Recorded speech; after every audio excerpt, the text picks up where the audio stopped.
आज आप शिक्षा सुधार की बात कहते हैं, दूसरी तरफ जो 27 नॉन नोटिफाइड गैर शैक्षणिक कार्य हमसे लिए जाते हैं, उनसे हमें मुक्ति कब मिलेगी? जो स्थिति है मंत्रालय में, वो चाहे मंत्री हों या प्रधान सचिव हों, एक ही सिक्के के दो पहलू हैं।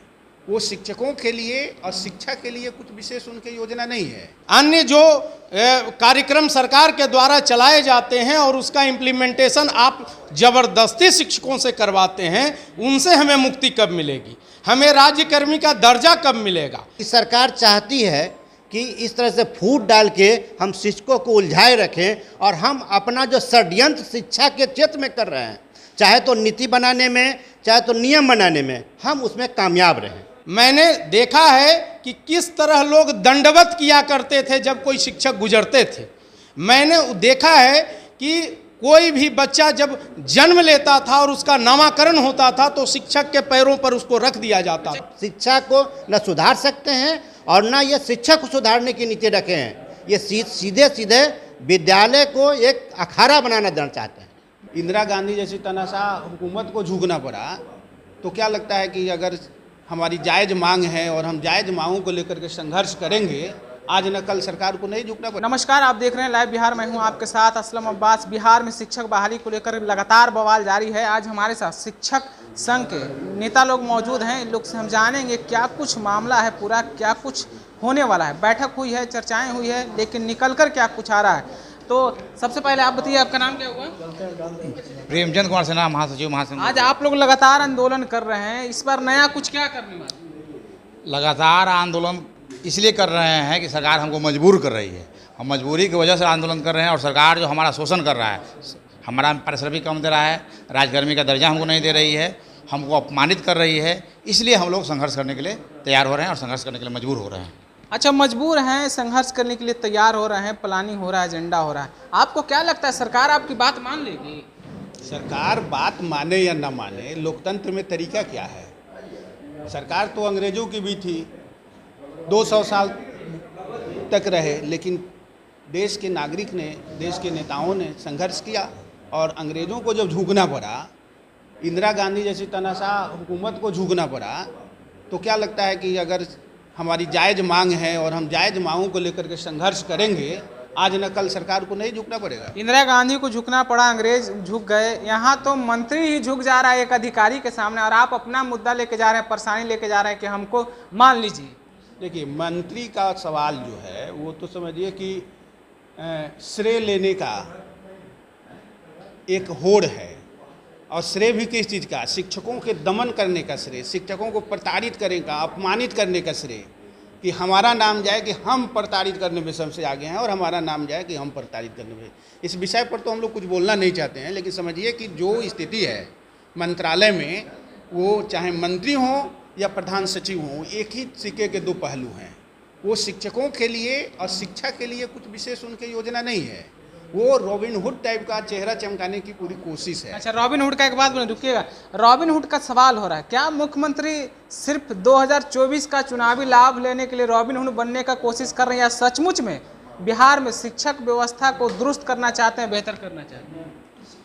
देखिए, सरकार चाहती है कि किस तरह राज्य की शिक्षा गर्त में जाए। इसके पीछे सोची समझी साजिश है कि राज्य के गरीबों के बच्चे, वंचित वर्ग के बच्चे विद्यालय से कितना दूर हों।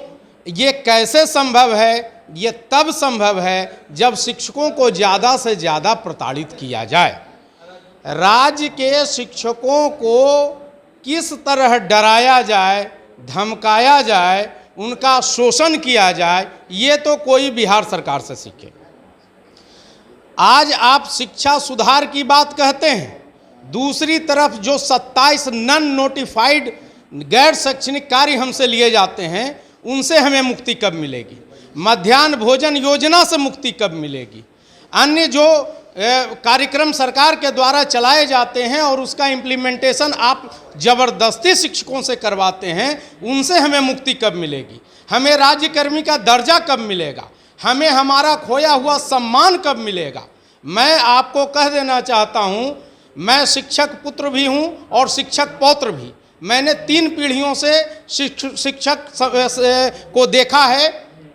मैंने देखा है कि किस तरह लोग दंडवत किया करते थे जब कोई शिक्षक गुजरते थे।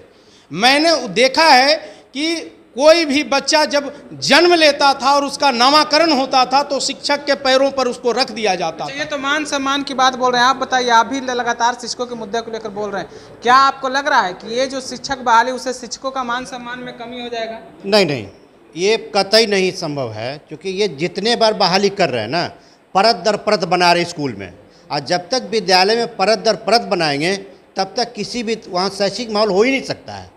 तो ये हम बीच में फूट डालने का ये काम कर रही है, क्योंकि सरकार चाहती है कि इस तरह से फूट डाल के हम शिक्षकों को उलझाए रखें और हम अपना जो षड्यंत्र शिक्षा के क्षेत्र में कर रहे हैं, चाहे तो नीति बनाने में चाहे तो नियम बनाने में, हम उसमें कामयाब रहें। ये उनका एजेंडा रहा है पूरी तरह से। आज तक जितनी भी नीतियाँ बनी हैं उसके पीछे यही षड्यंत्र रहा इनका है, और शिक्षा को न सुधार सकते हैं और न ये शिक्षा को सुधारने की नीति रखे हैं। ये सीधे सीधे विद्यालय को एक अखाड़ा बनाना देना चाहते हैं।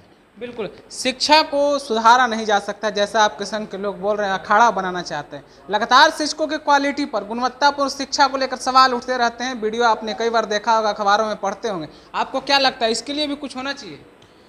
देखिए, मैं आपके चैनल के माध्यम से यह दावा करना चाहता हूं कि हमारे शिक्षक जो कार्यरत हैं वो पूरी निष्ठा, लगन और ईमानदारी से अपने कार्यों का निर्वहन कर रहे हैं।